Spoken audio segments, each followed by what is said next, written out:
Мен өзімді осы әлемдегі ең мықты саудагер санайтын болдым бүгіннен бастап. Себебін айтайын, мен негізі вообще дүкен ашқалы, мен бұл дүкенде вообще мен өзім отпаймын ғой, в основном 99% келіншегім отырады. Мен просто 15 минут, 20 минутке бір жерге барып келген істеген кезде ана отырып беремін осы жерде. Жаңа бір клиент келеді, короче, мына ойыншықтың бағасы қанша деп сұрайды. Бағасын білмеймін ғой, короче. Тұрсап алдым, короче, білетін ұсам. 1000 қалсаңызшы, дедім, короче. А болды, сатып алды, короче. И то Каспиретпен алды, еще 10% ұстап қалды олар. Дәл сол ойыншықтың, короче, артында несі тұрген да, наклейкасы.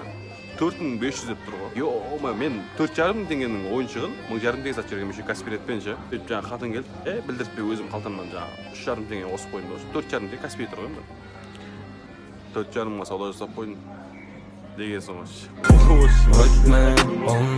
Мен сияқты саудагер вообще. Алдамаңдар да.